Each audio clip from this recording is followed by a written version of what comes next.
unidad número 7 del programa de Enfermería de la Infancia y la Adolescencia. Unidad donde vamos a emprender el estudio y los cuidados de enfermería propios de los niños afectados en su función renal, particularmente en las formas agudas en que la alteración de esta función se ve alterada. Para emprender cómo entendemos a la insuficiencia renal aguda, es importantísimo no desconocer las funciones del riñón, ya que siempre, de alguna manera, la forma en que se define la insuficiencia de un aparato sistema parte de reconocer que hay una alteración o una insuficiencia en las diferentes funciones en las que el órgano o conjuntos de órganos cumplen determinadas funciones. Hay que recordar que entre las muchas funciones renales se destacan, ¿sí?, la homeostasis de líquidos y electrolítico, es decir, el balance hidroelectrolítico, el estado ácido-base a partir de la reabsorción de bicarbonato en caso de necesitarse o la excreción de hidrogeniones. Recuerden que el aumento de la concentración de hidrogeniones empuja al pH a la acidosis, la pérdida de la reabsorción de bicarbonato también a la acidosis. Entonces, en la medida que controla el balance o la homeostasis hidroelectrolítica y ácido-base, decimos que conserva el medio interno del paciente.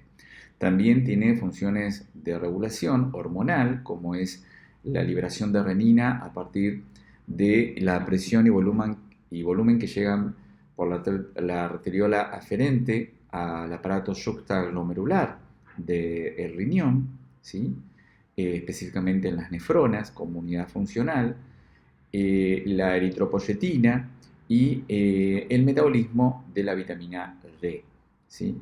Esas son algunas de las funciones, ¿sí?, que hacen al aparato renal. Recuerden que cuando habíamos estado hablando de homeostasis del balance hidroelectrolítico, ahí está implícito entender que producir y excretar orina es parte de la función, ¿sí?, pero no es la única.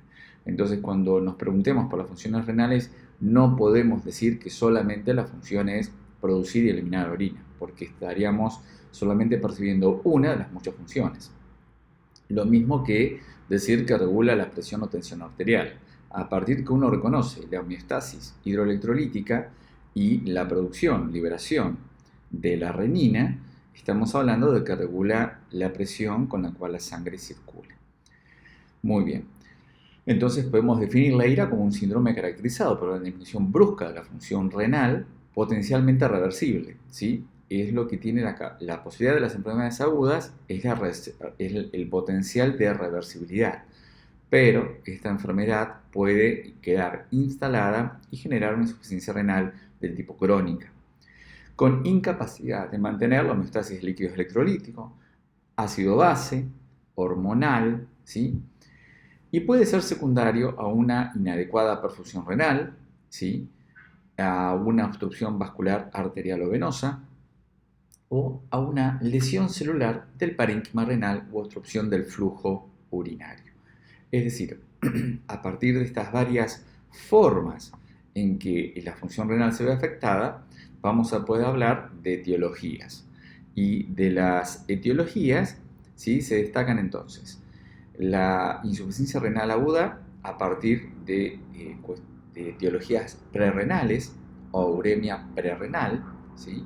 El término uremia es significativo porque resulta de que es uno de los indicadores de laboratorio que persigue la función renal y que nosotros siempre estamos muy atentos a conocer.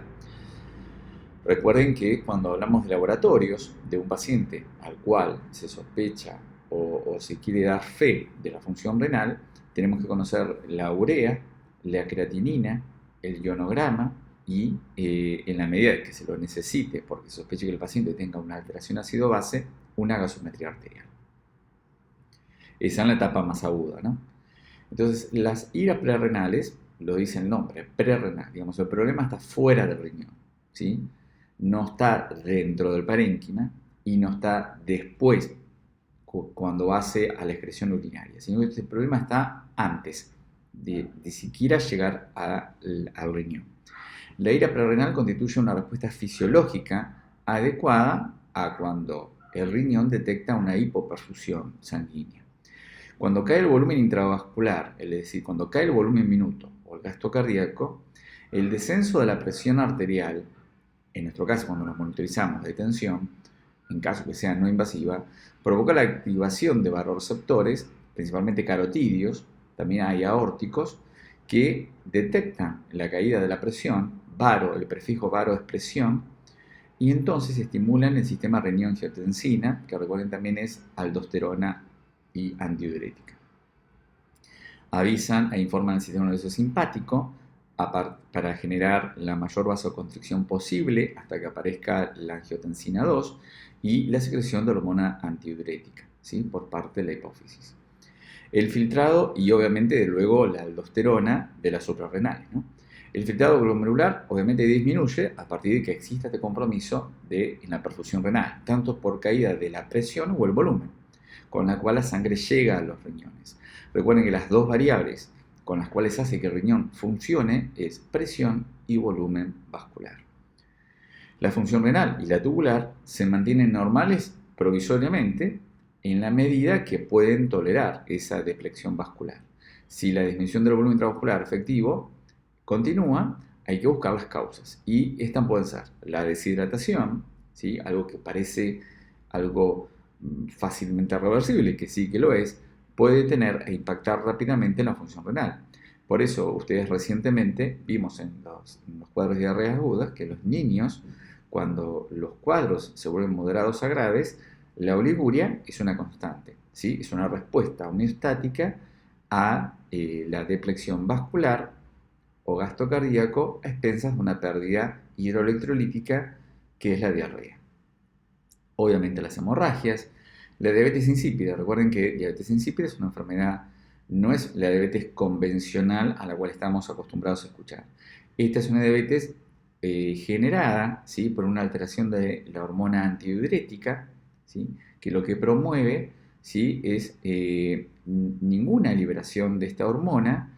Por lo tanto, el paciente se ve en una situación donde tiene un volumen de pérdida por orina en cantidad muy importante. Si el paciente se vuelve poliúrico, ¿sí?, porque no hay hormona antidiurética, y el paciente, al perder, vamos a explicarlo de esta manera, todo el solvente circulante, es decir, el agua libre se pierde y se concentra glucosa en el paciente.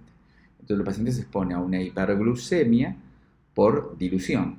Al perderse agua por el exceso de diuresis, el paciente concentra glucosa y se le llama a ese cuadro diabetes insípida. Terceros espacios por sepsis, el síndrome urémico hemolítico lo va a generar y es parte también de este proceso prerrenal, no el síndrome urémico hemolítico, porque ese es propio de las condiciones de ira renal o de parénquima, sino el tercer espacio generado por la sepsis que desencadena el síndrome. Disminución del gasto cardíaco, insuficiencia cardíaca, hipertensión pulmonar y el taponamiento cardíaco. Recuerden que es la colección de sangre en el pericardio que hace restrictiva la contractibilidad miocárdica. Si hace restrictiva, es decir, no permite una contracción eficaz, cae el gasto cardíaco. Se caracteriza por oliguria, ¿sí?, ritmos diuréticos menores a 1 litro kilo hora. Recuerden la importancia de conocer qué era el ritmo diurético y también cómo calcularlo. Ya se explicó en oportunidades anteriores, pero vamos a volverlo a ver en la clase del día de mañana, martes. La densidad urinaria empieza a aumentar, ¿sí? Cuanto mayor es, menor diuresis en cantidad tenemos, y aumenta la urea de creatinina plasmática, ¿sí? Y también habíamos dicho que hay que observar el sodio y el potasio como cloruros, porque en el ionograma, recuerden que el potasio, el 90% se elimina vía renal, y por lo tanto, si yo tengo una función alterada, el potasio no se elimina y se genera hipercalemia. Y el sodio se diluye por el exceso de agua vascular, ¿sí?, y entonces tenemos una hiponatremia dilucional. La insuficiencia renal aguda del tipo renal son por lesiones hipóxico-tóxicas, ¿sí?, hipóxico-tóxicas, ya en el parénquima renal. Tenemos la necrosis tubular aguda, la glomerulonefritis, ¿sí?, que se da mucho en el adulto, Y algo muy propio de la infancia, principalmente de la primera infancia, y algo de la segunda, es el síndrome urémico hemolítico, que en Argentina es una de las causas principales de insuficiencia renal aguda y de que muchos niños lamentablemente queden con insuficiencia renal crónica. Ya después vamos a tener un espacio para poder hablar de dicho síndrome. Y la insuficiencia renal aguda posrenal u obstructiva, donde el problema, a diferencia de la prerrenal, que era antes de llegar al riñón, acá el problema está a la salida del riñón. Es decir, por tumores o litios que impidan la excreción urinaria en alguno de los uréteres, vejiga o uretra, ureteroceles o vejiga neurogénica. En el neonato, ¿sí? Recuerden que son esos primeros 29 días de vida, ocurre con mayor frecuencia una ira secundaria hipoxia neonatal, que puede ocurrir por asfixia perinatal o sepsis. También son causas de insuficiencia renal aguda por secundarismos, la trombosis vascular renal, cirugías cardíacas, que han estado bajo el término de circulación extracorpórea por tiempos muy prolongados, displasias renales, ¿sí? Que son problemas congénitos, uropatías obstructivas y el síndrome nefrótico del tipo congénito.